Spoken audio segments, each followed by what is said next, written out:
Recorded Books presents Caught in the Act, The Orphan Train Adventures by Joan Lowery Nixon, narrated by Christina Moore. During the years from 1854 to 1929, the Children's Aid Society, founded by Charles Loring Brace, sent more than 100,000 children on orphan trains from the slums of New York City to new homes in the West. This placing out program was so successful that other groups, such as the New York Foundling Hospital, followed the example. The orphan train adventures were inspired by the true stories of these children, but the characters in the series, their adventures, and the dates of their arrival are entirely fictional. We chose St. Joseph, Missouri between the years 1860 and 1880 as our setting in order to place our characters in one of the most exciting periods of American history. As for the historical figures who enter these stories, they very well could have been at the places described at the proper times to touch the lives of the children who came west on the orphan trains. Joan Lowery Nixon. Chapter 1. Jennifer Collins hurried to the screened-in porch of Grandma Briley's home.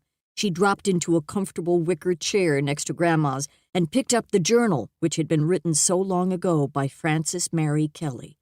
Tucked inside was the photograph of the girl with the long, dark hair who might almost have been Jennifer herself if the old-fashioned dress and hair twisted into a soft bun hadn't given her away.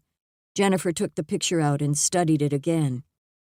It was hard to think of the young woman in the sepia-toned picture as her great-great-great-grandmother. Grandma had told Jennifer and Jeff that Frances had been 18 when this photograph was taken. "Only 3 years older than I am now," Jennifer murmured. A noise behind her startled Jennifer. She turned to see her 12-year-old brother Jeff appear in the doorway, cautiously balancing 3 glasses and a frosted pitcher of lemonade on a tray. He handed them over to Grandma with a sigh of relief before he dropped into the nearest chair. "Grandma's going to tell us Mike's story now," Jennifer told him. Jeff glanced impatiently toward the quiet garden and mumbled, "I bet Mike had a lot of adventures before he went out west with the orphan train. I'll bet he got to do all kinds of exciting stuff. All the things I would have done if I'd been there." He leaned over the arm of his chair toward Grandma. "Did Mike get to be a cowboy? Did he ever fight renegade Indians or get into a shootout with outlaws?" "Be quiet, Jeff," Jennifer said. "Grandma, you told us that Mike suspected the man who adopted him of committing a murder, and I want to know what really happened." Grandma laughed as she held up her hand.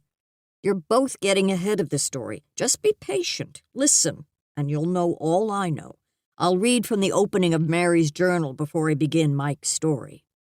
Grandma took the journal from Jennifer, opened it, and began to read.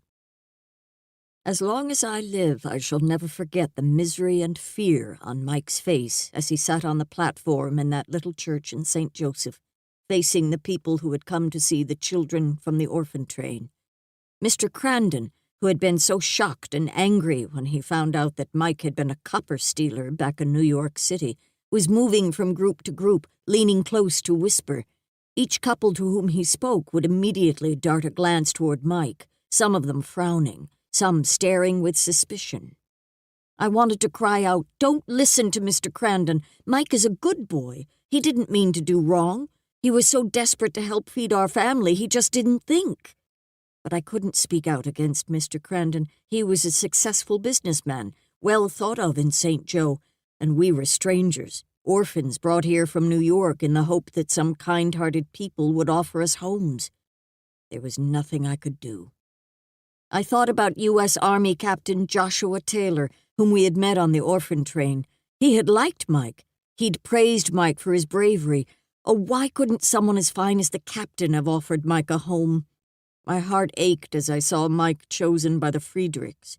Mr. Friedrich seemed harsh and humorless, and I suspected that his only reason for adopting an orphan train child was to have an unpaid hired hand.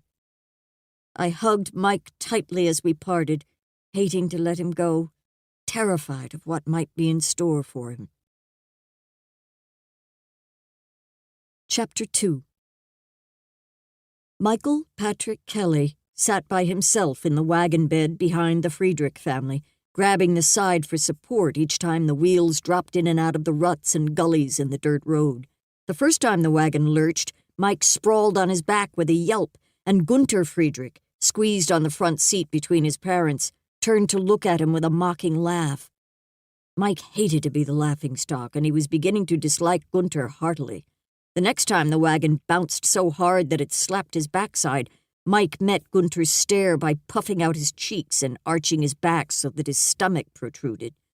Gunther's eyes narrowed, and he whirled around to face forward. Mike settled back, hoping he wouldn't be bothered by Gunther again on this trip. He had wished for a loving family, and, even though no one would ever replace his best friend and brother Danny, he'd imagined there'd be a boy close to his age who'd become his chum. Mike sighed. No such luck with Gunther. The Friedrichs were not the kind of family. To keep listening to this audiobook, I've left you a link in the description so you can do it, at no cost thanks to Audible's 30-day free trial.